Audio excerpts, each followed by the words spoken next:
Sa payapang Baryo Paranas, halos lahat ng tao ay magkakakilala. Tuwing umaga, maririnig ang masasayang bati ng mga magsasaka habang papunta sa kanilang bukirin. Ang mga bata ay masayang naglalaro sa bakuran, samantalang ang matatanda ay nagkukwentuhan sa ilalim ng malalaking puno.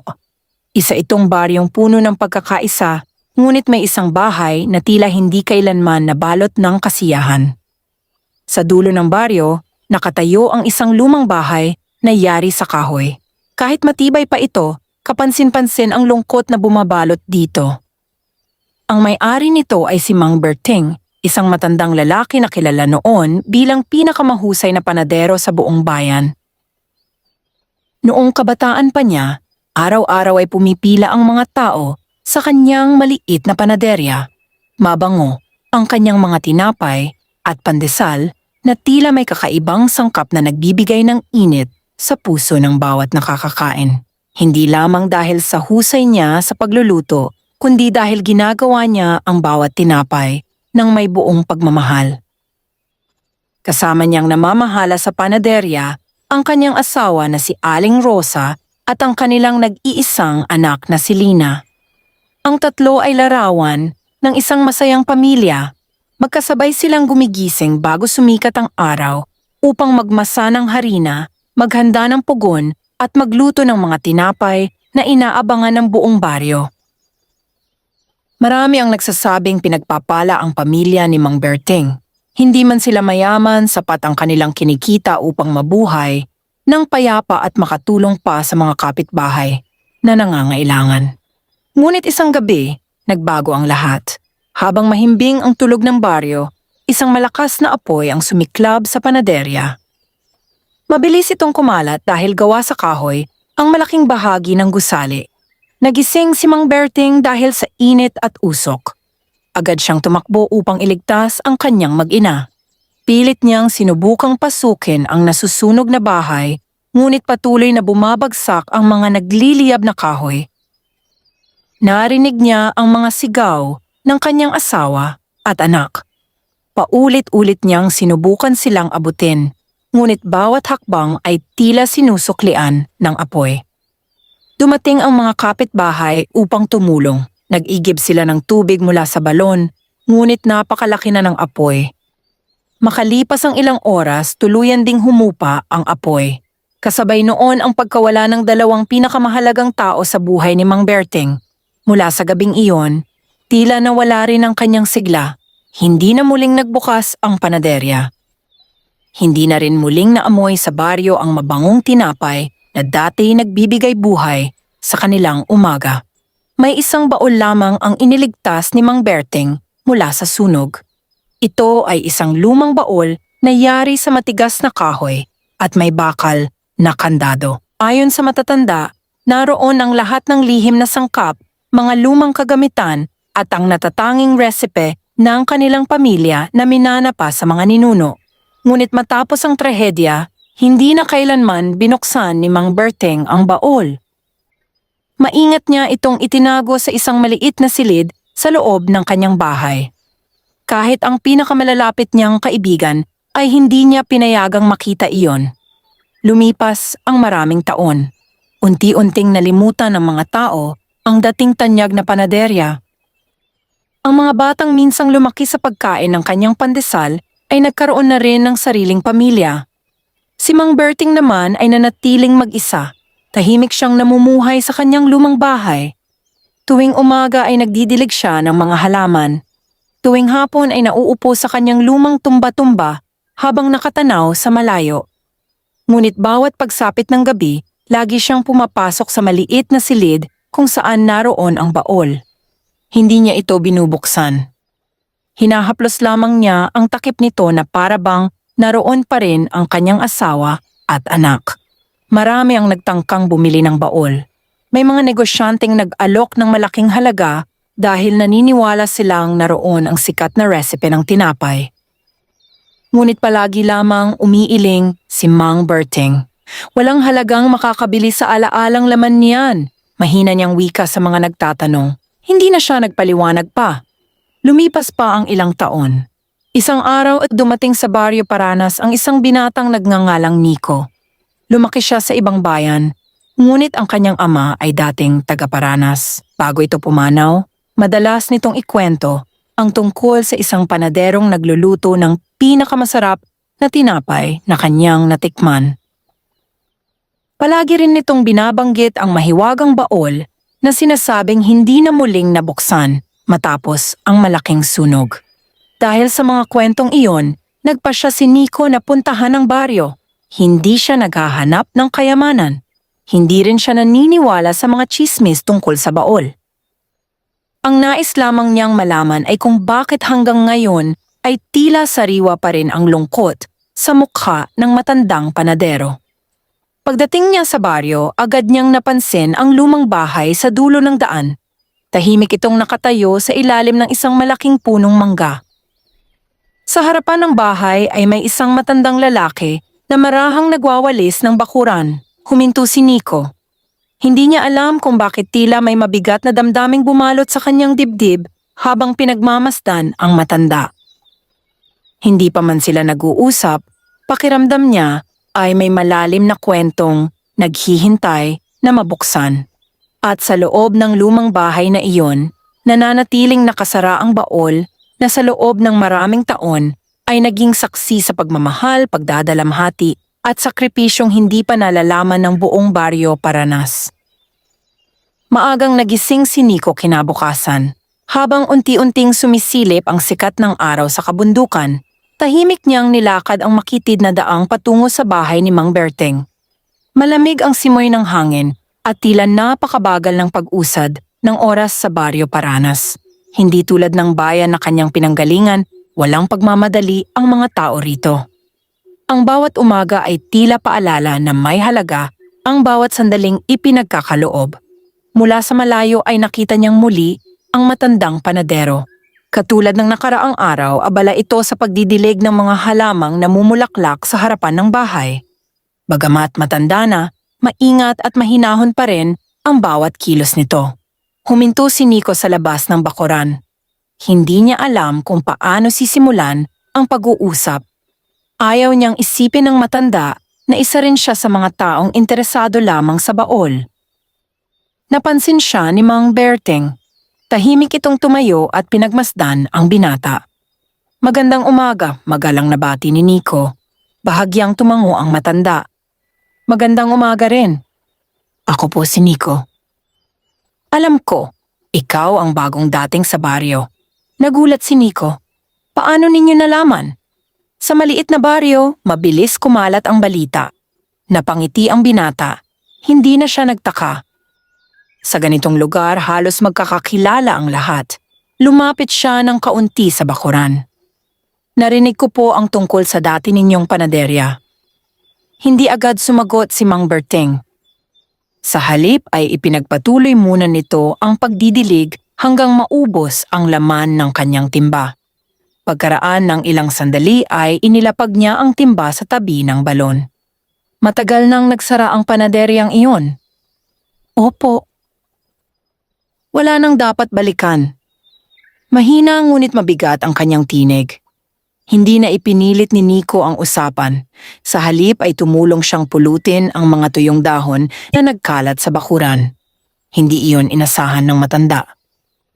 Karamihan sa mga bumibisita sa kanya ay may hinihinging kwento o lihim. Ngunit ang binatang ito ay tahimik lamang na tumutulong. Lumipas ang halos isang oras, natapos nilang linisin ang buong bakuran. Salamat, maikling sabi ni Mang Berteng. Wala po iyon. Bihira na ang kabataang marunong tumulong nang walang hinihinging kapalit. Ngumiti si Nico. Itinuro po iyon ng aking ama, na nahimik muli ang matanda. Tila may naalala siya. Sino ang iyong ama? Si Arturo? Biglang napatingin si Mang Berteng. Si Arturo? Opo. Ang batang mahilig tumambay noon sa panaderya? Napangiti si Nico. Opo. Lagi raw po siyang binibigyan ng libreng pandesal. Sa unang pagkakataon ay bahagyang ngumiti ang matanda. Matagal na panahon na rin mula nang mabanggit ang pangalang iyon. Napakabait ng iyong ama. Palagi niya pong ikinukwento ang inyong kabutihan. Napabuntong hininga si Mang Berting. Mabuting tao rin siya. Matagal na po siyang pumanaw. Tahimik na yumuko ang matanda. Nalulungkot akong marinig iyon. Hindi na sila nagsalita pa. Ngunit sa katahimikang iyon ay tila nabawasan ang pagitan nila. Makalipas ang ilang araw ay naging bahagi na ng pang-araw-araw na buhay ni Nico ang pagdalaw sa bahay ng matanda. Hindi siya nagtatanong tungkol sa baol. Hindi rin niya binabanggit ang panaderya. Sa halip ay tinutulungan niya ang matanda sa mga gawaing bahay. Nag-iigib siya ng tubig, nagwawalis ng bakuran, nagpuputol ng mga tuyong sanga, nagdidilig ng mga halaman. Unti-unting napansin ito ng mga taga-Paranas. Isang hapon, habang nagpapahinga si Nico sa tindahan ni Aling Cora, may ilang matatandang lalaki ang lumapit sa kanya. "Ikaw ba ang madalas pumunta kina Mang Berting?" tanong ng isa. "Opo." "Pinapasok ka ba niya sa bahay?" "Opo." Nagkatinginan ang matatanda. "Napakaswerte mo." "Bakit po?" "Halos wala ng taong pinapapasok ni Mang Berting." Tahimik na nakinig si Nico. Isinalaysay ng matatanda ang dating kasikatan ng panaderya, kung paanong madaling maubos ang kanilang mga tinapay, kung paanong maraming tao ang naglalakbay mula sa iba't ibang baryo upang makatikim lamang ng pandesal. Ngunit higit sa lahat, ikinuwento nila ang malaking sunog na nagbago sa lahat. Pagkatapos noon, sabi ng isang matanda, tila namatay rin ang kalahati ng puso ni Mang Berting. Wala na siyang ibang iningatan kundi ang baol. Lahat ng gamit sa panaderya ay nawala. Maliban sa baol, tahimik lamang si Nico.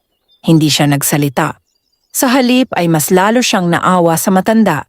Hindi dahil sa baol, kundi dahil sa lungkot na matagal na nitong pasan. Kinagabihan ay bumalik siyang muli sa bahay. Naabutan niyang nakaupo si Mang Berting sa may beranda. Tahimik itong nakatanaw sa kalangitan. "Maganda ang buwan ngayong gabi," sabi ni Nico. Tumango ang matanda. "Kapag maliwanag ang buwan, naaalala ko ang asawa ko." Hindi sumagot si Nico. Nagpatuloy ang matanda. "Mahilig siyang maupo rito. Kasama ang anak namin. Habang hinihintay akong matapos sa paggawa ng tinapay." Unti-unting bumigat ang kanyang tinig. "Napakasaya naming pamilya noon." Napatungo si Nico. Hindi niya gustong gambalain ang matanda. Ngunit kusa itong nagpatuloy sa pagsasalita. "Hindi ko alam kung bakit kami sinubok ng ganoon. Maraming taon kong sinisi ang sarili ko.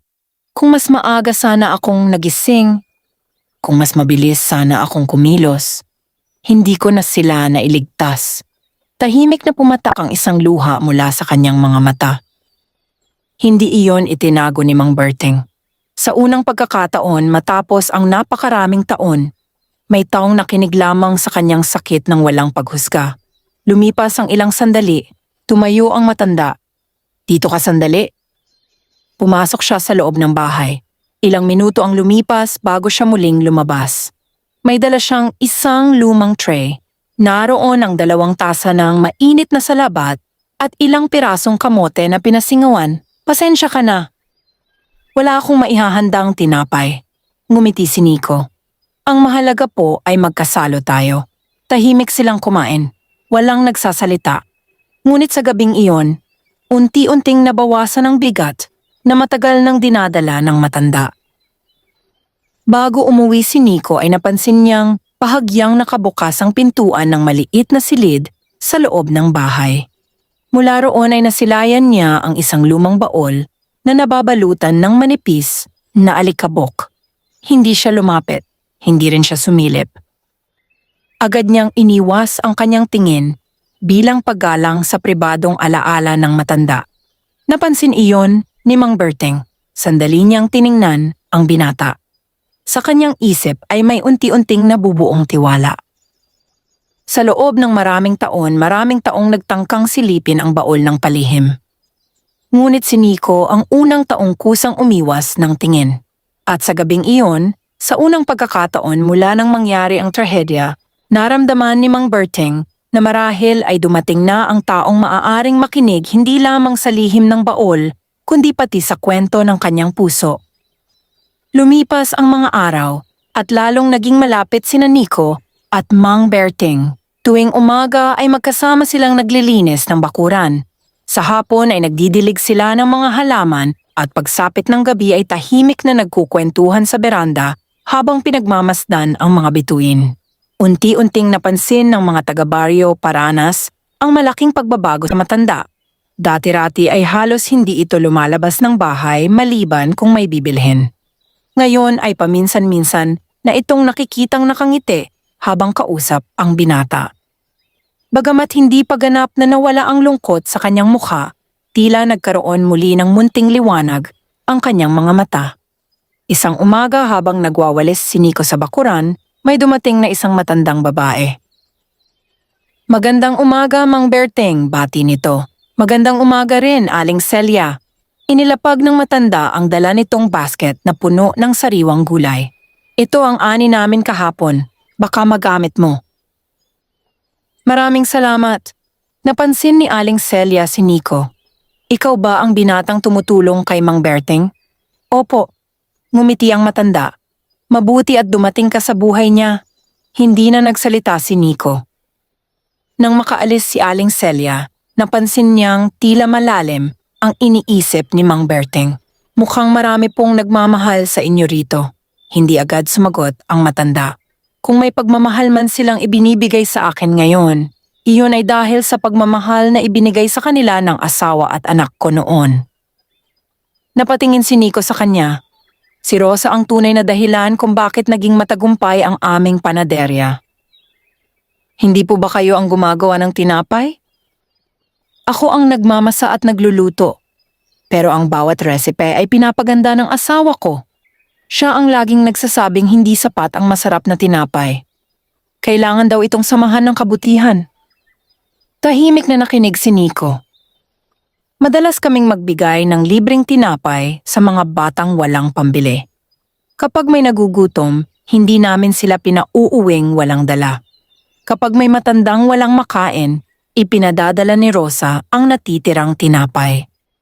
Napangiti ang matanda habang inaalala ang nakaraan. Si Lina naman ang pinakamasayahing bata sa buong baryo. Kapag may bumibili, siya ang unang bumabati. Kapag may umiiyak na bata, pinibigyan niya ng maliit na tinapay. Saglit na tumigil si Mang Berting. Unti-unting napalitan ng lungkot ang kanyang ngiti. Napakabuti nilang dalawa. Tahimik ang paligid. Tanging huni ng mga ibon ang maririnig. Makalipas ang ilang sandali ay tumayo ang matanda. "Nico." "Opo?" "May ipapakita ako sa iyo." Nagulat ang binata. Dahan-dahang naglakad si Mang Berting papasok ng bahay. Sinundan siya ni Nico. Huminto sila sa harap ng maliit na silid na matagal nang nakasara. Mabagal na binuksan ng matanda ang pinto. Maliit lamang ang silid. May isang lumang mesa, may ilang kahong-kahoy. At sa gitna ay naroon ang baol. Tahimik itong nakapatong na tila hindi ginalaw sa loob ng napakaraming taon. Makapal ang alikabok sa ibabaw nito. Ngunit kapansin-pansing palaging malinis ang bakal na kandado. Lumapit si Mang Berting. Marahan niyang hinaplos ang takip. "Ito ang natitirang alaala ng pamilya ko." Hindi nagsalita si Nico. Ayaw niyang gambalain ang sandali. "Ilang beses ko nang naisip na sunugin ito, pero hindi ko nagawa." "Bakit po?" "Dahil ito na lamang ang bagay na nahawakan naming tatlo." Tahimik na pumatak ang isang luha sa pisngi ng matanda. Nandito ang lumang timbangan, ang mga hulmahan ng tinapay, ang kwaderno ng asawa ko, at ang ilan sa mga kagamitan na nailigtas ko bago tuluyang gumuho ang panaderya. Nagulat si Nico. "Hindi ninyo po ba kailanman binuksan?" "Binuksan ko ito isang beses." "Kailan po?" "Noong araw ng libing nila." "Pagkatapos noon, hindi na muli." Natahimik ang binata. Napakabigat sigurong balikan ng mga alaalang iyon. Hinugot ni Mang Berting mula sa kanyang bulsa ang isang lumang susi. Mabagal niya itong ipinasok sa kandado. Sandaling nanginig ang kanyang kamay, huminto siya, napabuntong hininga. Pagkaraan ng ilang sandali ay muli niyang inalis ang susi. Hindi ko pa kaya, mahina ang kanyang tinig. Wala pong masama kung hindi pa ninyo kayang buksan. Napatingin si Mang Berting kay Nico. Hindi ka ba nagtataka kung ano ang nasa loob? Opo. Bakit hindi mo ako pinipilit? Ngumiti ang binata. Dahil mas mahalaga po kayo kaysa sa laman ng baol. Tao po ang nais kong makilala. Hindi ang lihim. Napalunok si Mang Berting. Matagal na panahon na rin mula nang may magsabi sa kanya ng ganoong mga salita. Lumabas silang muli ng silid. Tahimik na isinara ng matanda ang pinto. Habang umiinom sila ng mainit na kape sa beranda, nagsimulang magsalita si Mang Berting. May isang bagay na hindi alam ng mga taga-baryo. Tahimik na nakinig si Nico. Akala nila ang dahilan kung bakit hindi ko ginagamit ang baol ay dahil natatakot akong maalala ang nakaraan. Hindi po ba iyon ang dahilan? Bahagi lamang. May isa pang dahilan. Ano po iyon? Tumingin ang matanda sa malayong kabundukan. May ipinangako ako sa asawa ko. Hindi ko bubuksan ang baol hanggat hindi dumarating ang taong tunay na karapat-dapat tumanggap ng aming pamana. Nagulat si Nico. Pamana? Hindi pera. Hindi rin kayamanan. Kundi ang dahilan kung bakit nabuo ang aming panaderya. Nagtaka ang binata. Hindi niya lubos na naunawaan ang ibig sabihin ng matanda. Ngunit batid niyang may mas malalim pang lihim na nakatago sa loob ng lumang baol.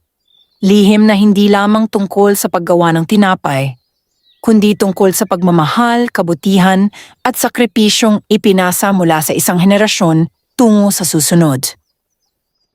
At habang papalubog ang araw sa Barrio Paranas, naramdaman ni Nico na unti-unti nang nagbubukas ang pintuan ng nakaraan, isang nakaraan na magbabago hindi lamang sa buhay niya, kundi maging sa kinabukasan ng buong baryo. Mula nang ipakita ni Mang Berting ang baol kay Nico, naging mas malalim ang kanilang samahan. Hindi na lamang sila magkaibigang nagtutulungan sa mga gawaing bahay. Unti-unti na ring ibinubukas ng matanda ang mga ala-alang matagal niyang ikinulong sa kanyang puso. Isang maaliwalas na umaga maagang dumating si Nico sa bahay ni Mang Berting. Nadatnan niya ang matanda na nakaupo sa ilalim ng punong mangga. Sa kanyang kandungan ay naroon ang isang lumang larawan na bahagyang kumupas na ang kulay. Tahimik siyang lumapit. Hindi niya agad tinanong kung sino ang nasa larawan. Napansin niyo ni Mang Berting. Ito ang huling larawan naming mag-anak. Marahan niyang iniabot ang larawan kay Nico. Naroon ang isang masayang pamilya. Nakangiti si Mang Berting habang may hawak na bagong lutong tinapay. Katabi niya ang kanyang asawa na si Rosa. At sa gitna nila ay ang kanilang anak na si Lina na may hawak namang maliit na basket ng pandesal. Hindi maikakaila ang saya sa kanilang mga mukha. Parang walang anumang unos ang maaaring sumira sa kanilang tahanan. Napakaganda po ng inyong pamilya, mahina niyang sabi. Ngumiti ang matanda. Oo, iyan ang buhay na pinapangarap naming manatili habang buhay. Saglit siyang tumingin sa kalangitan. Ngunit walang nakaaalam kung ano ang naghihintay sa susunod na araw. Maingat na ibinalik ni Nico ang larawan. Hindi niya nais dagdagan pa ang lungkot ng matanda. Makalipas ang ilang sandali ay tumayo si Mang Berting. Nico. Opo, may gusto akong ipakita sa iyo. Pumasok sila sa lumang bahay. Sa pagkakataong ito ay hindi sila dumiretso sa silid ng baol. Sa halip ay nagtungo sila sa dating kusina. Bagamat luma na ang mga dingding, naroon pa rin ang malaking pugon na dati nilang ginagamit. Makapal na ang alikabok rito. May mga bitak na rin ang ilang bahagi. Ngunit matatag pa rin itong nakatayo. Sa pugong ito isinilang ang libu-libong tinapay. Marahang hinaplos ni Mang Berting ang gilid nito. Tuwing madaling araw, sabay kaming gumigising ni Rosa. Habang ako ang naghahalo ng harina, siya naman ang naghahanda ng iba pang sangkap. Si Lina ang unang nagsisindi ng ilawan. Napangiti ang matanda habang inaalala ang bawat tagpo. Masaya kami kahit pagod. Dahil alam naming may mga taong naghihintay sa aming tinapay. Nilibot ni Nico ang kusina.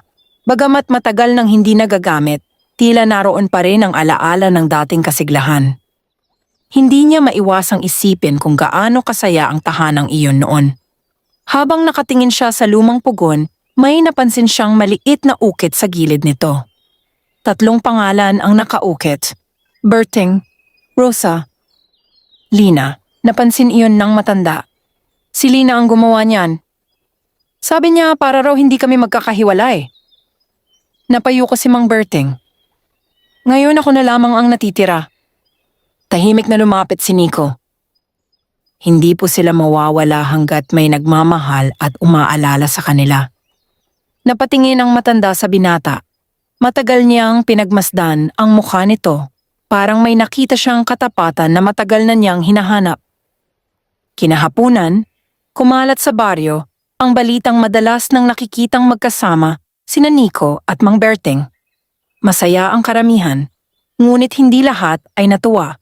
Sa kabilang bahagi ng baryo ay nakatira si Arturo Balmes, isang mayamang negosyante na matagal nang nais mabili ang lumang bahay at lupa ni Mang Berting. Naniniwala siyang malaki ang kikitain niya kung magtatayo siya ng malaking panaderya sa lugar na iyon. Maraming beses na siyang nag-alok ng pera. Ngunit palagi siyang tinatanggihan ng matanda. Nang mabalitaan niyang may bagong binatang malapit kay Mang Berting, nagsimula siyang mag-isip. Kung hindi niya makukuha ang tiwala ng matanda, baka may ibang makakuha ng lihim ng baol. Hindi niya alam na ang hinahanap niya ay hindi kayamanan kundi isang pamana ng pagmamahal. Kinabukasan, muling dumalaw si Nico. Habang nag-uusap sila sa beranda, biglang nagsalita si Mang Berting. Naaalala mo ba ang sinabi kong may ipinangako ako sa asawa ko? Opo. Ipinangako kong hindi ko ibibigay ang laman ng baol sa taong gahaman. Tanging taong marunong magmalasakit sa kapwa ang maaaring tumanggap nito. Tahimik na nakinig si Nico. Alam mo ba kung bakit? Hindi po. Dahil ang tinapay ay hindi lamang pagkain. Ito ay paraan ng pagbibigay ng pag-asa. Noong may bagyo, namimigay kami ng tinapay. Noong may tagtuyot, nagbibigay kami sa mga pamilyang walang makain. Hindi namin itinuring na negosyo lamang ang panaderya. Ito ang paraan namin ng paglilingkod. Napaisip si Nico. Naalala niya ang kanyang ama. Madalas din itong tumulong sa mga nangangailangan kahit kapos sa pera. Marahil ay kaya pala labis nitong hinahangaan si Mang Berting. Bago lumubog ang araw, tumayo ang matanda at tumingin sa lumang silid na kinalalagyan ng baol. Nico. Opo. Sa palagay ko, malapit na ang araw na kakayanin ko ng buksan niyon. Hindi nakapagsalita ang binata. Hindi dahil sa pananabik, kundi dahil alam niyang ang pagbubukas ng baol ay mangangahulugan ng muling pagharap ni Mang Berting sa pinakamabigat na bahagi ng kanyang nakaraan. At sa pagkakataong iyon, nangako si Nico sa kanyang sarili na hindi niya hahayaang harapin ng matanda ang sakit na iyon ng nag-iisa. Sa labas ng bahay, habang unti-unting dumidilim ang kalangitan, may isang taong tahimik na nakatanaw mula sa malayo, si Arturo Balmes. Mahigpit niyang pinagmasdan ang lumang bahay at ang 2 lalaking magkasamang nakaupo sa beranda. Hindi niya alam ang kanilang pinag-uusapan, ngunit batid niyang malapit nang mabuksan ang baol na matagal na niyang gustong mapasakamay. At kasabay ng kanyang pagnanais na makuha ang lihim nito, unti-unti ring nagsisimula ang pagsubok na haharapin ni Mang Berting at Nico. Isang pagsubok na susukat sa tunay na halaga ng pagmamahal, katapatan at sakripisyo. Lumipas ang ilang araw na payapa ang baryo Paranas. Patuloy na dinadalaw ni Nico si Mang Berting sa tuwing matatapos ang kanyang mga gawain. Hindi na niya kailangang kumatok sa pintuan. Kapag dumarating siya, nakangiti nang naghihintay ang matanda sa beranda, tila ba matagal na silang magkamag-anak. Napansin ng mga kapitbahay na unti-unting bumabalik ang sigla ni Mang Berting. mas madalas na siyang ngumiti. Mas mahaba na rin ang kanyang mga kwento. At sa bawat araw na lumilipas, tila gumagaan ang matagal na niyang pasan sa puso. Isang umaga, habang magkasamang nagdidilig ng mga halaman ang dalawa, biglang nagsalita ang matanda. Nico. Opo, Mang Berting. Handa ka na bang malaman ang lihim ng baol? Hindi inaasahan ni Nico ang tanong. Sandali siyang natahimik bago sumagot. Kung handa na po kayo, handa rin po akong makinig. Tumango si Mang Berting. Halika. Tahimik silang pumasok sa loob ng bahay. Huminto sila sa harap ng maliit na silid. Muli niyang inilabas ang lumang susi na maraming taon niyang iningatan. Sa pagkakataong iyon ay hindi na nanginginig ang kanyang kamay. Marahan niyang ipinasok ang susi sa kandado. Isang mahinang kaluskos ang narinig nang umikot ang susi. Unti-unti niyang iniangat ang takip ng baol. Huminto siya sandali. Napapikit siya. Parang bumalik sa kanyang alaala ang masasayang umaga kasama sina Rosa at Lina. Huminga siya ng malalim. Pagmulat niya ng kanyang mga mata ay tuluyan niyang pinuksan ang baol. Tahimik na pinagmasdan ni Nico ang nasa loob. Hindi ito puno ng ginto. Wala ring mamahaling alahas. Ang naroon ay maayos na nakabalot ng mga lumang kagamitan sa paggawa ng tinapay. May isang kahoy na sandok, isang lumang timbangan, mga hulmahan ng pandesal, isang telang puti na bahagya ng nanilaw dahil sa katagalan. At sa pinakailalim ay may isang makapal na kwaderno na balot sa telang lino. Maingat itong kinuha ni Mang Berting. Nanginginig ang kanyang mga kamay habang inaalis ang telang nakabalot dito. Isinulat ito ni Rosa. Marahang binuksan ng matanda ang unang pahina. Maganda at malinaw pa rin ang sulat kamay. Sa unang pahina ay nakasulat, ang tinapay na walang pagmamahal ay mabilis makalimutan. Ngunit ang tinapay na ginawa para sa kapwa ay mananatili sa kanilang puso habang sila'y nabubuhay. Napalunok si Nico.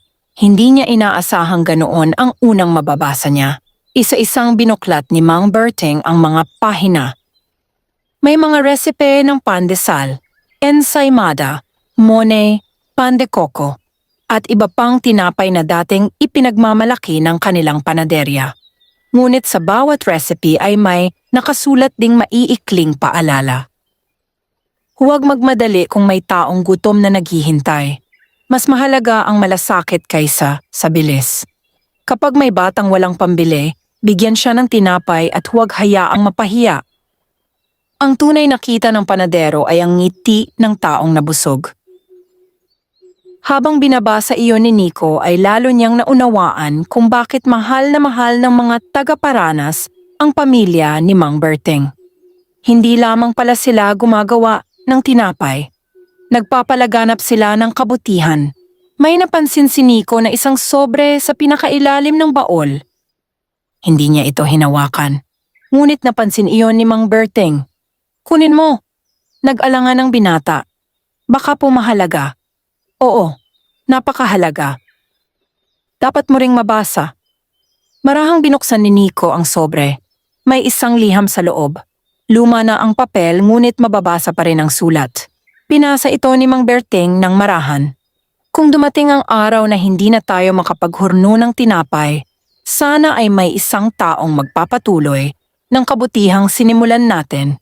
Hindi mahalaga kung kamag-anak natin siya. Ang mahalaga ay marunong siyang magmahal ng walang hinihintay na kapalit. Napuno ng katahimikan ang silid.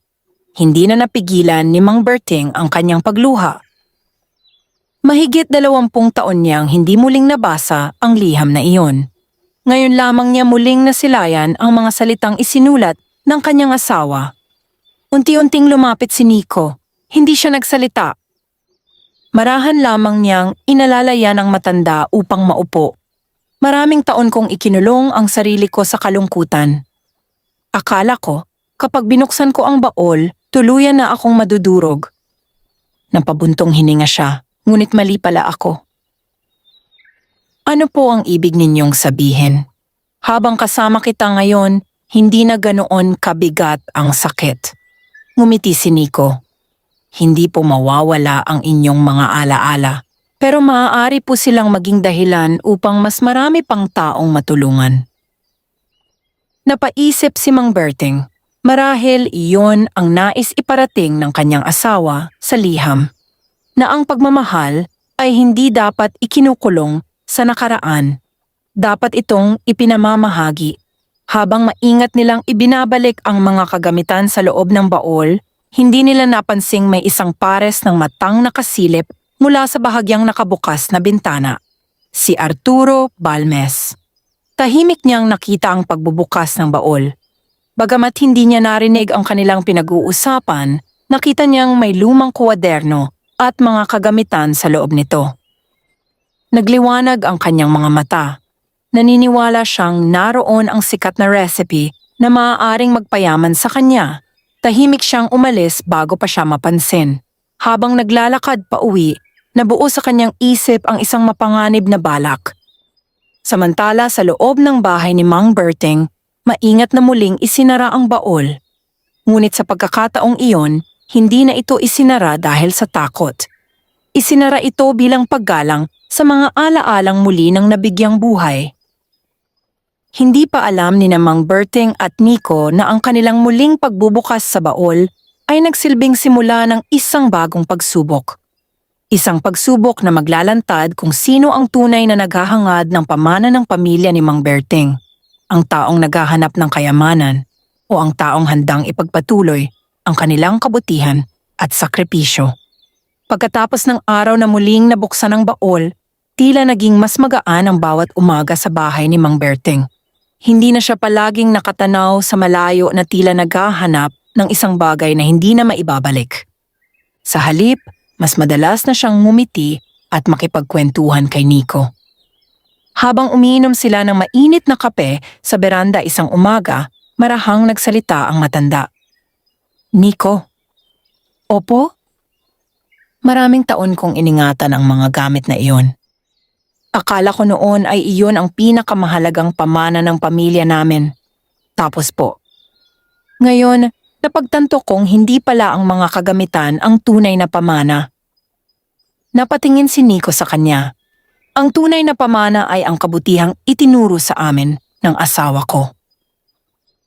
Tumango ang binata.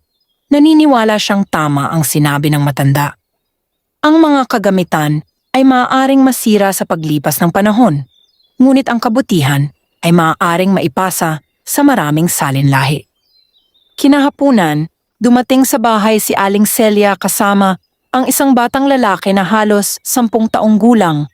Payat ang bata at halatang nahihiya. Mang Berting, sabi ni Aling Celia, ito ang apo kong si June. Ngumiti ang matanda. Ano ang maitutulong ko sa inyo? Nais sana niyang matutong gumawa ng tinapay. Napayuko ang bata. Pangarap ko pong maging panadero. Tahimik na napatingin si Mang Berting sa lumang pugon. Napakaraming taon na ang lumipas mula nang huli niya itong gamitin. Unti-unti niyang naalala ang masasayang umaga kasama sina Rosa at Lina. Lumapit si Nico. Hindi naman po kailangang magsimula agad sa malaki. Kahit ang pagtuturo lamang ng mga pangunahing hakbang. Napabuntong hininga ang matanda, pagkaraan ng ilang sandali ay ngumiti siya. Sige, lumiwanag ang mukha ng bata.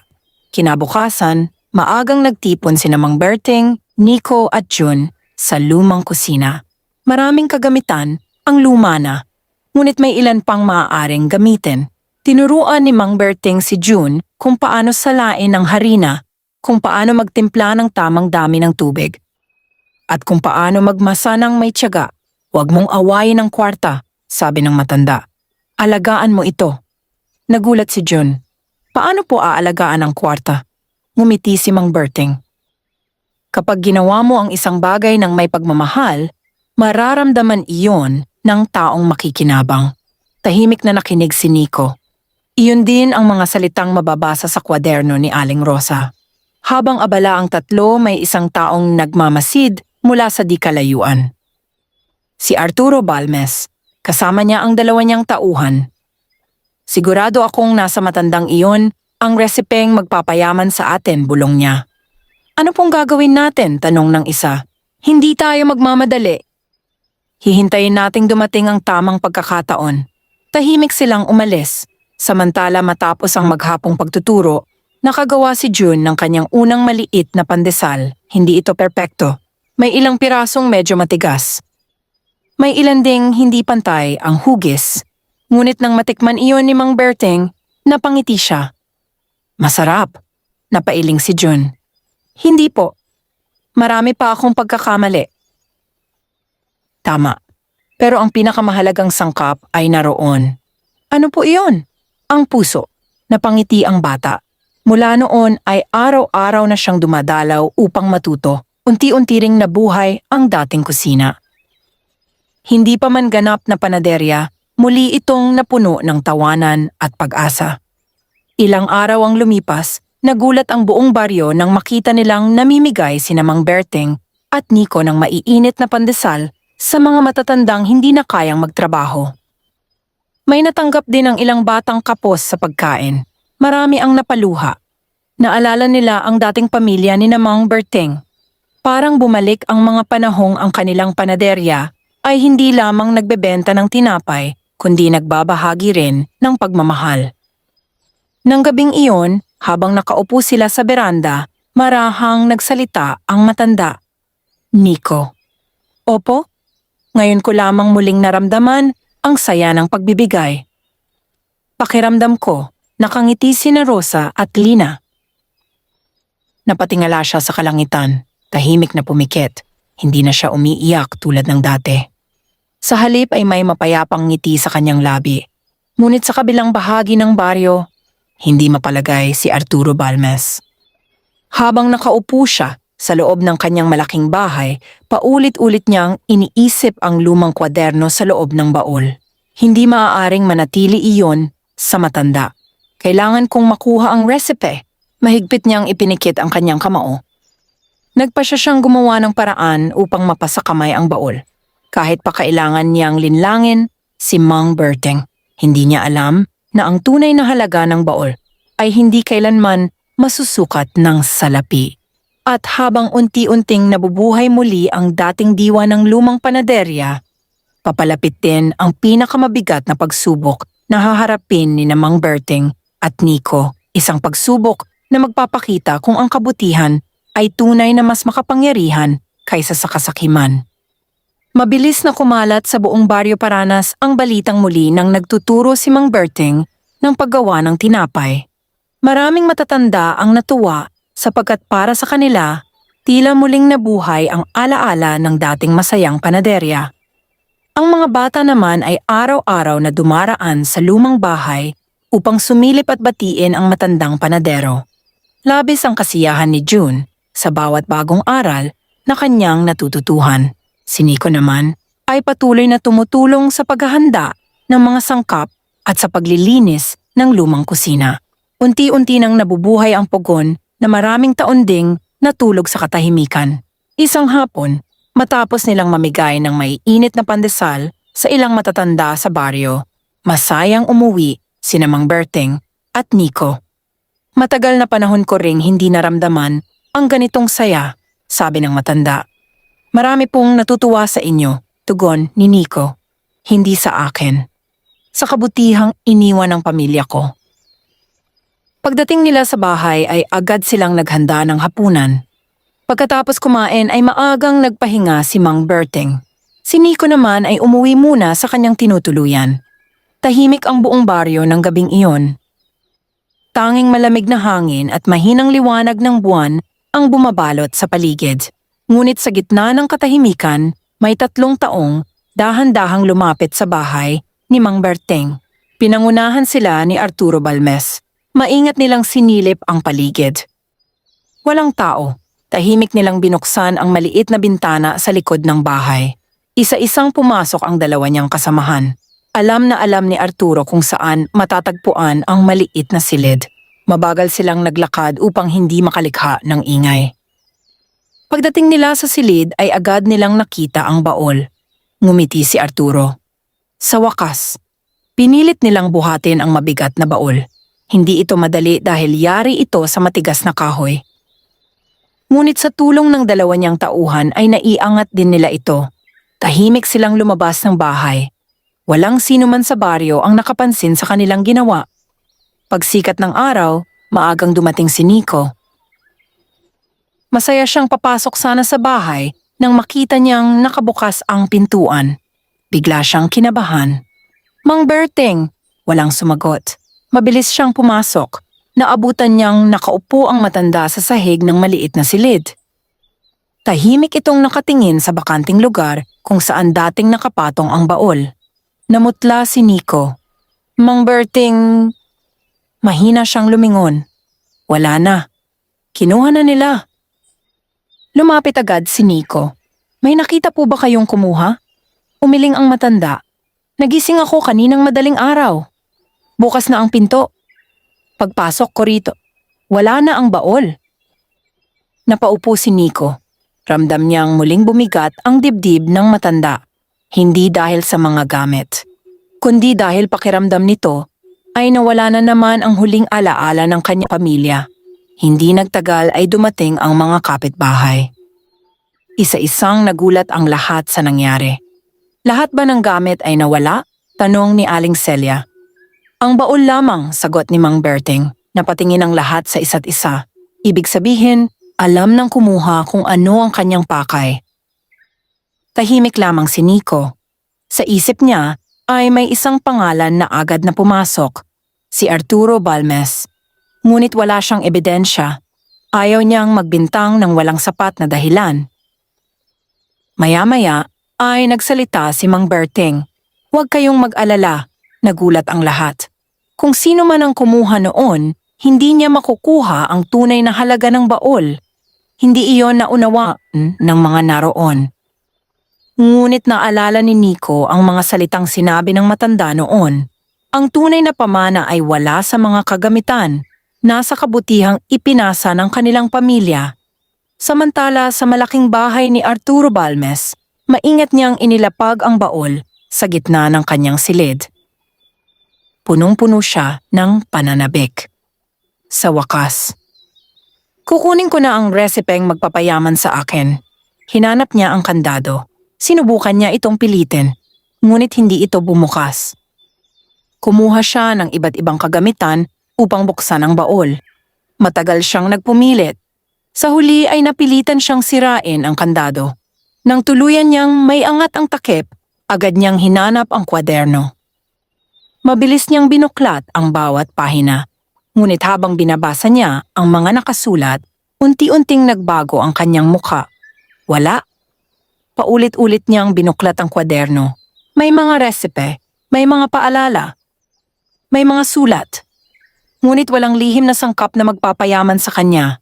Walang kakaibang formula, walang nakatagong kayamanan. Lalong sumama ang kanyang loob. "Ito lang ba?"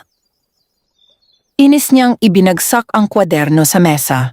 Hindi niya naunawaan na ang tunay na halaga nito ay hindi mabibili ng salapi. Habang lumalalim ang gabi, hindi siya mapakali. Paulit-ulit niyang binabasa ang mga isinulat ni Rosa.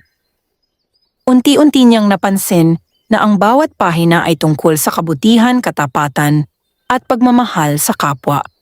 Hindi iyon ang inaasahan niyang makita. Samantala sa bahay ni Mang Berting, tahimik na nakaupo ang matanda sa beranda. Lumapit si Nico at umupo sa tabi niya. "Pasensya na po. Kung hindi ako dumating sa buhay ninyo, baka hindi nangyari ito." Umiling si Mang Berting. "Huwag mong sisihin ang sarili mo. Kahit kailan may mga taong pipili ng kasakiman. Tayo ang pipili kung paano tayo tutugon." Tahimik silang tumingin sa kalangitan. Pagkaraan ng ilang sandali ay nagsalita ang matanda. "Nico." "Opo? Kung hindi na maibabalik ang baol..." Hindi ibig sabihin noon na tapos na ang pamana ng pamilya ko. Napangiti ang binata. Naunawaan niya ang ibig sabihin ng matanda. Maaaring mawala ang isang bagay, ngunit hindi kailanman mananakaw ang kabutihang naitanim na sa puso ng isang tao. At habang nananalangin ang buong Baryo Paranas na matagpuan ang nawawalang baol, may isang katotohanang unti-unti nang natutuklasan ni Arturo Balmes na ang kayamanang hinahanap niya ay hindi kailanman matatagpuan sa loob ng isang kahon, kundi sa pusong marunong magmahal at magsakripisyo. 2 araw na ang lumipas mula nang mawala ang baol ni Mang Berting. Bagamat nalungkot ang buong baryo Paranas, hindi nila hinayaang manaig ang panghihina ng loob. Isa-isang dumalaw ang mga kapitbahay sa bahay ng matanda. May dalang sariwang gulay, prutas, at mga pagkain kanilang niluto bilang pagpapakita ng pagmamalasakit. Labis na nantig si Mang Berting. Hindi niya inaasahang sa kanyang katandaan ay ganoon pa rin siya kamahal ng mga tao. Maraming salamat sa inyong lahat, sabi niya habang nakatingin sa mga kapitbahay. Hindi ko akalaing marami pa pala ang umaalala sa amin. Ngumiti si Aling Celia. Paano ka namin malilimutan? Maraming umaga ang nabusog kami dahil sa inyong pamilya. Tumango rin ang iba. Kapag wala kaming pambili noon, hindi ninyo kami pinauuwing gutom. Napuno ng katahimikan ng bakuran. Hindi na napigilan ni Mang Berting ang mapaluha, ngunit ang mga luhang iyon ay hindi na tulad ng dati. Hindi na iyon bunga ng matinding dalamhati, kundi ng pasasalamat. Samantala sa malaking bahay ni Arturo Balmes, patuloy niyang binabasa ang lumang kwaderno. Sa bawat pahinang kanyang binubuklat, lalo siyang nababagabag. May mga tala tungkol sa tamang paggawa ng tinapay, ngunit mas marami ang mga salitang nagtuturo ng kabutihan. May isang pahina na paulit-ulit niyang binasa. Kapag ang isang tao ay gumawa ng tinapay para lamang yumaman, mabubusog niya ang tiyan ng iba, ngunit hindi ang kanilang puso. Ang panaderong may malasakit ang siyang tunay na pinagpapala. Hindi niya maalis ang tingin sa mga salitang iyon. Bigla niyang naalala ang kanyang sariling ama. Noong siya ay bata pa, may maliit din silang panaderya. Hindi man sila mayaman, palaging tumutulong ang kanyang ama sa mga kapitbahay. Ngunit nang pumanaw ito, pinili ni Arturo ang landas ng kasakiman. Unti-unti niyang kinalimutan ang mga aral na kanyang natutuhan. Ngayon lamang muling bumalik sa kanyang alaala ang mga ito. Napabuntong hininga siya. Hindi siya mapalagay. Hindi niya maintindihan kung bakit tila may bumabagabag sa kanyang konsensya. Sa kabilang banda, ipinagpatuloy ni Nico at June ang paggawa ng tinapay gamit ang mga natitirang kagamitan sa lumang kusina. Hindi sila gumawa ng marami. Sapat lamang upang maipamahagi sa ilang matatanda at mga batang nangangailangan. Nang makita ito ni Mang Berting, napuno ng galak ang kanyang puso. Rosa! Mahina niyang bulong habang nakatingin sa mga batang masayang kumakain ng pandesal, hindi na sayang ang mga itinuro mo. Kinagabihan hindi pa rin makatulog si Arturo. Muli niyang binuksan ang baol. Isa-isang hinawakan ang lumang sandok, ang timbangan at ang mga hulmahan. Napansin niyang lahat ng kagamitan ay gamit na gamit noon, ngunit maingat na inalagaan. Parang bawat isa ay may kwento.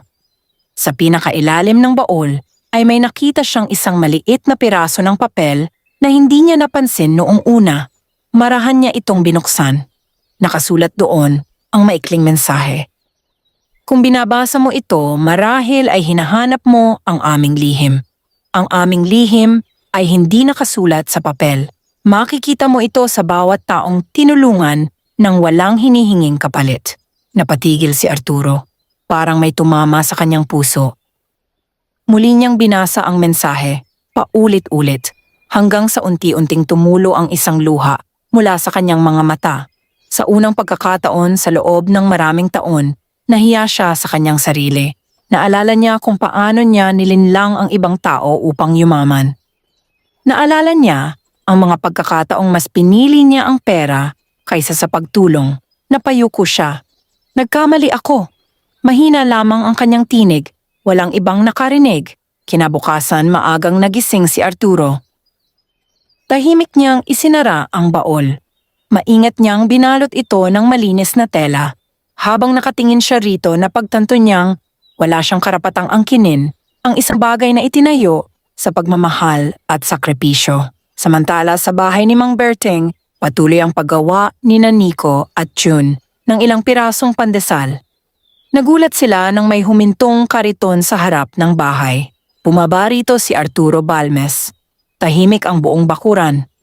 Napatingin sina Nico at Mang Berting sa kanya. Walang nagsalita. Sa kanyang mga kamay ay naroon ang baol na matagal nilang hinahanap. Mahigpit niya itong hawak habang dahan-dahan siyang lumalapit sa beranda. Makikita sa kanyang mukha ang matinding pagsisisi. Huminto siya sa harap ni Mang Berting. Hindi pa man siya nagsasalita, batid na ng lahat na may malaking pagbabagong naganap sa kanyang puso. At sa sandaling iyon, nagsimula ang isang bagong kabanata ng kanilang buhay. Isang kabanatang susukat kung ang tunay na pagsisisi ay may kakayahang maghilom ng mga sugat na matagal nang iniwan ng kasakiman. Tahimik ang buong bakuran habang nakatayo si Arturo Balmes sa harap ni Mang Berting at Nico. Mahigpit niyang yakap ang lumang baol na ilang araw niyang itinago sa kanyang bahay. Walang nagsasalita. Tanging ang banayad na ihip ng hangin ang dumaraan sa pagitan nila. Marahang lumapit si Arturo. Maingat niyang inilapag ang baol sa harap ni Mang Berting.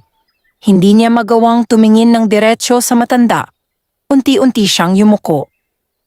Mang Berting, patawarin ninyo ako. Nagulat ang mga kapitbahay na nagmamasid mula sa labas ng bakuran. Hindi nila inaasahang maririnig ang mga salitang iyon mula sa isang taong kilala sa pagiging mapagmataas. Tahimik lamang si Mang Berting. Hinayaan niyang magsalita si Arturo. Ako ang kumuha ng baol. Akala ko ay may nakatagong kayamanan. Akala ko ay may lihim na resipeng magpapayaman sa akin. Napahawak siya sa kanyang dibdib.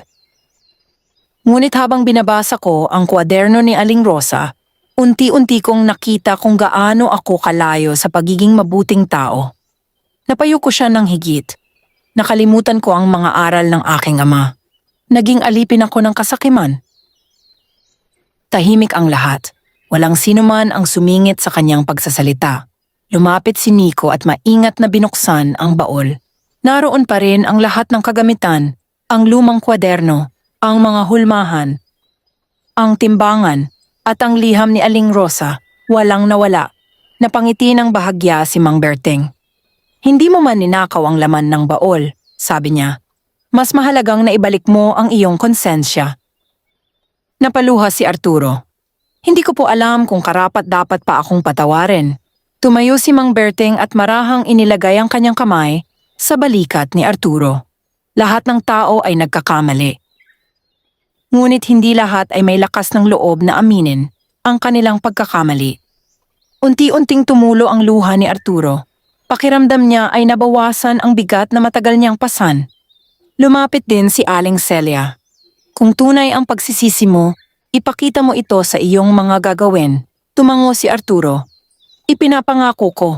Mula ngayon, hindi na ako mabubuhay para lamang sa sarili ko.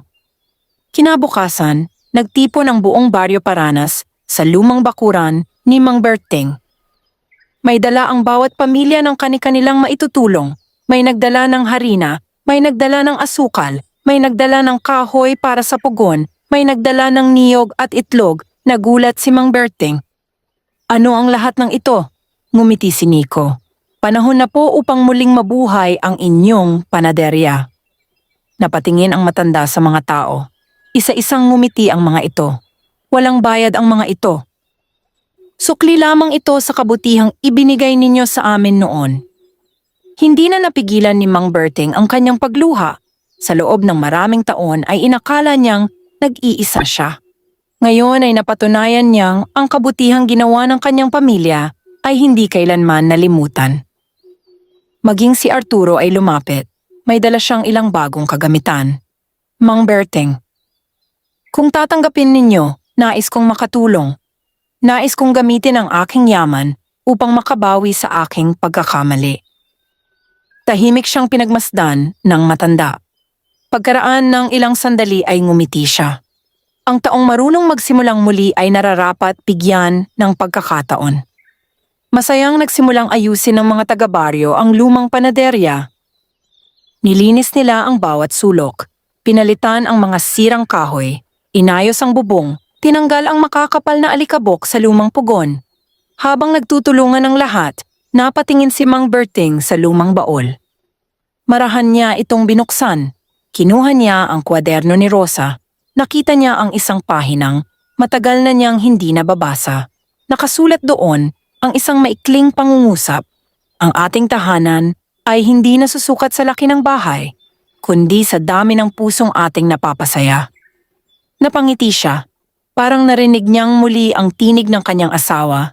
Tumingin siya kina Nico, June, Arturo, at sa mga taong masayang nagtutulungan. Sa unang pagkakataon matapos ang napakaraming taon, hindi na niya nakita ang lumang panaderya bilang alaala ng isang trahedya. Nakita niya ito bilang simula ng panibagong pag-asa. At habang unti-unting nabubuhay muli ang dating panaderya, alam niyang isang hakbang na lamang ang natitira upang tuluyang matupad ang pangarap na iniwan ng kanyang asawa. Ang maipagpatuloy ang kabutihan sa puso ng susunod na henerasyon.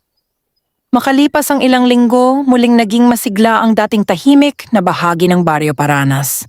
Ang lumang panaderya ni Mang Berting ay hindi na mukhang isang gusaling iniwan ng panahon.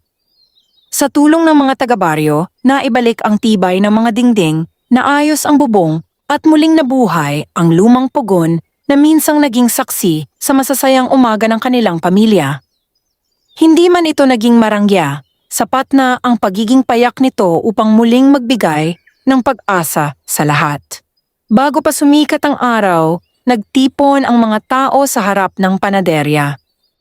Naroon si Aling Celia, si June, si Arturo Balmes, si Nico, at ang maraming pamilyang minsang tinulungan ni Mang Berting, Rosa at Lina. Lahat ay naghihintay sa unang paghurno ng tinapay matapos ang napakaraming taon. Tahimik na lumapit si Mang Berting sa lumang pugon. Marahan niyang hinaplos ang gilid nito. Napatingin siya sa 3 pangalan na nakaukit. Berting, Rosa, Lina. Napangiti siya. Hindi ko na kayo kasama ngayon, mahina niyang bulong. Ngunit nararamdaman kong narito pa rin kayo. Lumapit si Nico. Mang Berting. Opo, kayo na po ang magsimula. Tumango ang matanda. Maingat niyang inilabas mula sa baol ang lumang kahoy na sandok na matagal na niyang hindi nahahawakan. Hinawakan niya ito ng buong pag-iingat. Parang muli niyang naramdaman ang mga kamay ng kanyang asawa habang magkasama silang gumagawa ng tinapay. Kasama sina Nico at June, sinimulan nilang ihanda ang kwarta. Tahimik ang lahat habang pinagmamasdan ang kanilang ginagawa. Bawat galaw ni Mang Berting ay puno ng pag-iingat. Hindi siya nagmamadali. Itinuro niya kay June ang tamang paraan ng pagmamasa. Tinuruan niya si Nico kung paano pakiramdaman ang tamang lambot ng kwarta. Habang lumilipas ang oras, unti-unting kumalat ang mabangong amoy ng bagong lutong tinapay. Maraming matatanda ang napaluha. Parang bumalik ang kanilang kabataan.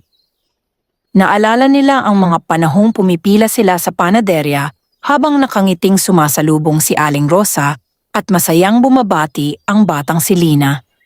Pagkalipas ng ilang sandali, inilabas ni Mang Berting ang unang basket ng maiinit na pandesal. Tahimik niyang pinagmasdan ang mga ito. Hindi niya agad ibinigay. Sa halip ay lumapit siya sa isang batang lalaki na nakatayo sa likuran ng maraming tao. Payat ang bata at halatang nahihiya. Iniabot niya rito ang unang piraso ng pandesal. Para sa iyo, nagulat ang bata. Wala po akong pambayad. Ngumiti si Mang Berting. Hindi lahat ng biyaya ay kailangang bayaran. Masayang tinanggap ng bata ang pandesal. Nakangiti siyang tumakbo pabalik sa kanyang ina. Nang makita iyon ng mga tao, isa-isa silang napangiti.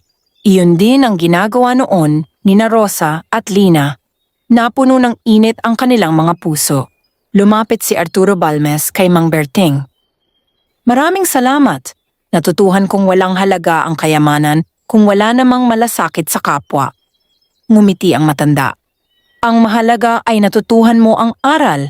Tumango si Arturo. Mula ngayon, bahagi ng kita ng aking negosyo ay ilalaan ko sa pagtulong sa mga batang kapos sa pagkain.